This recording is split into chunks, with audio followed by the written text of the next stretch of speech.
नमस्कार भाई। 5 सेंटेंस लेकर हम फिर से इस वीडियो में हाजिर हैं। इसमें हम लोग एक एक करके कॉमन एरर ढूंढेंगे।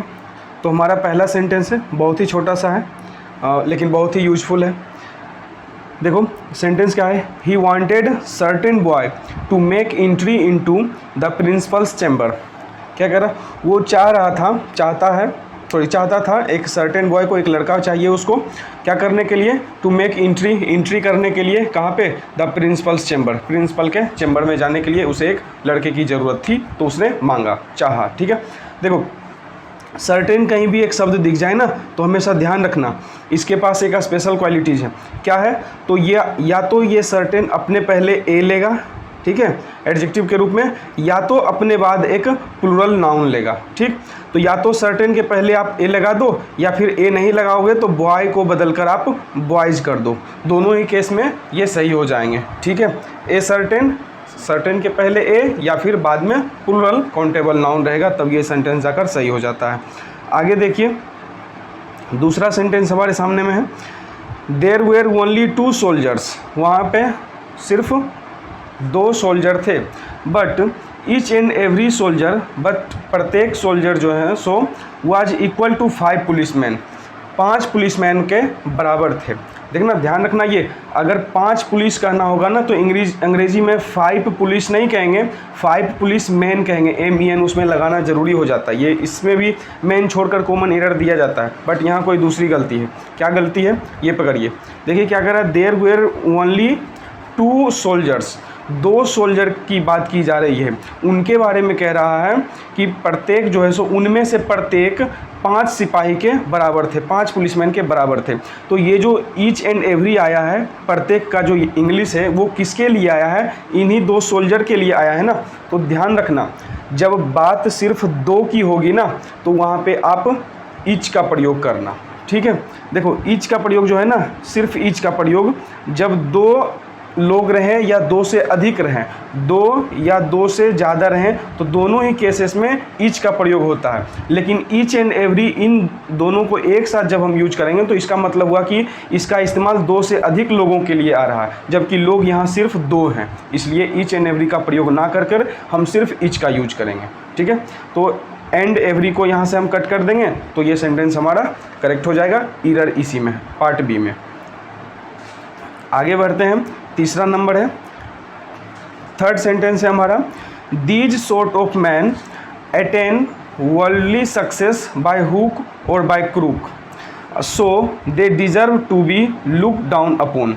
देखो इस टाइप के लोग, दीज सॉर्ट्स ऑफ मैन, इसका मतलब हुआ इस टाइप के लोग अटेन करते हैं, प्राप्त करते हैं वर्ल्डली सक्सेस, विश्व भर में सफलता प्राप्त करते हैं। किस तरह से, bye hook or by crook. इसका मतलब ध्यान रखना, ये एक एडियम है, अगर आपने याद किया होगा एडियम फ्रेज तो आपको पता होगा। इसका मतलब होता है अच्छे बुरे किसी भी तरीके से, मतलब निगेटिव यूज इसका होता है, गलत तरीके से कमाया हुआ सफलता। ठीक है, वैसे लोगों को क्या करना चाहिए, है दृष्टि से देखना चाहिए। सो दे डिजर्व, वो डिजर्व करते हैं, क्या डिजर्व करते हैं, टू लुक डाउन अपॉन, मतलब है दृष्टि से देखना, नीची निगाहों से देखनी चाहिए वैसे लोगों को जो गलत तरीके से सफलता प्राप्त करते हैं। सेंटेंस ये कह रहा। अब इसमें ग्रामेटिकल एरर कहाँ है, देखो यहाँ दीज से पता चल रहा है ना कि प्लूरल की बात करी जा रही है, बहुत सारे लोगों की बात करी जा रही है। तो यहाँ पे क्या करना पड़ेगा आपको, दीज सोर्ट्स ऑफ मैन करना पड़ेगा, इस पूरे को प्लूरल बनाना पड़ेगा, सोर्ट्स करना पड़ेगा और मैन का प्लूरल MEN, मैन करना पड़ेगा। ठीक, या तो आप देखो, या तो प्लूरल कर दियो ये भी चलेगा, या तो आप इसे सिंगुलर कर दो, दिस के बदले क्या कर दो आप दीज के बदले THIS दिस लिख दो। तो देखो लेकिन प्रॉब्लम क्या हो जाएगी दिस करने से, दिस सॉर्ट ऑफ मैन, ये तो सिंगुलर हो गया, लेकिन इस सब्जेक्ट ने जो वर्ब लिया है अटेन, मतलब प्राप्त करते हैं, ये देखो हमारा क्या है, प्लूरल है। आपको पता होगा वर्ब जन्म से प्लूरल रहता है, और उसमें जब S या S लगा देते हैं, अटेन में S या S लगा देंगे तब जाकर वो सिंगुलर बनेगा। S या S नहीं लगा हुआ यानी कि ये प्लूरल वर्ब है।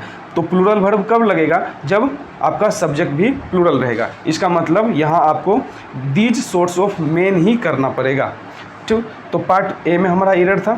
नेक्स्ट हम देखते हैं 4 number, I feel a certain problems, मैं महसूस करता हूँ एक प्रॉब्लम्स को। ठीक है, कैसा प्रॉब्लम्स है, क्या प्रॉब्लम है, in the execution of the plan. Execution मतलब देखो, एक तो चीज़ होता है इसका मतलब कोई काम करना, संपादन करना, क्रियान्वित करना, और एक होता है दूसरा क्या, फांसी, है ना। एग्जीक्यूशनर मतलब फांसी देने वाला, जल्लाद, ठीक है। तो दो तरह के इसके मीनिंग निकल गए, एक तो काम संपन्न करना, संपादन करना, और दूसरे फांसी। तो यहाँ पर देखो प्लान की है ना, तो प्लान को संपादित किया जाएगा, तो यहाँ संपादन करना इसका एग्जीक्यूशन का सेंस निकलेगा। कह रहा है क्या, मैं महसूस कर रहा हूँ प्रॉब्लम्स को, प्लान जो हमारा था उसके अनुसार काम करने में मैं प्रॉब्लम महसूस कर रहा हूँ, ठीक है।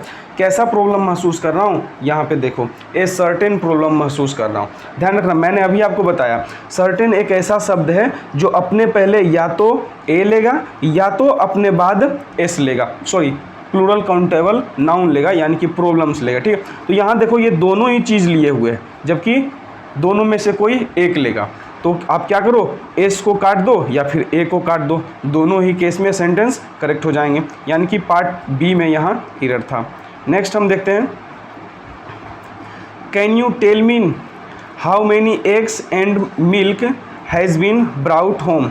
क्या तुम मुझे बता सकते हो कितने अंडे और दूध घर लाए गए हैं, ठीक है। देखो इसमें कहाँ एरर है, देखते हैं। अब कैन यू टेल मी, क्या तुम मुझे बता सकते हो, यहाँ तक तो कोई दिक्कत नहीं है। हाउ मेनी एग्स, कितने अंडे, और देखो यहाँ मिल्क है ना, तो ये दो नाउन हुए ना, कि एंड जो ये शब्द है, एंड नाम का कंजंक्शन एग्स को और मिल्क को जोड़ने के लिए आ रहा है। यहाँ पे मिल्क लाए हो और अंडे लाए हो, तो एग्स के लिए तो यूज हुआ है यहाँ पे हाउ मेनी एग्स, कितने अंडे, लेकिन मिल्क के लिए क्या यूज हुआ है, कुछ भी नहीं ना। अगर दो अलग अलग नाउन रहे, जैसे ये मटेरियल नाउन हो गया और ये काउंटेबल नाउन हो गया, दो अलग अलग नाउन रहे ना, तो दोनों अपना अलग अलग एडजेक्टिव लेते हैं। यहाँ अगर हाउ मेनी एग्स लिखे हो ना, तो यहाँ पे आपको हाउ मच मिल्क लिखना पड़ेगा, हाउ मेनी मिल्क नहीं। हाउ मेनी का यूज होता है काउंटेबल नाउन के लिए, और हाउ मच का यूज होता है अनकाउंटेबल नाउन के लिए, मतलब कितना दूध। तो यहाँ मिल्क के पहले आपको हाउ मच ऐड करना पड़ेगा, तब जाकर सेंटेंस करेक्ट हो जाएगा। तो ये थी हमारी आज की 5 कॉमन एरर। उम्मीद करता हूँ आपको अच्छा लगा होगा डिस्कशन। मिलते हैं नेक्स्ट वीडियो में।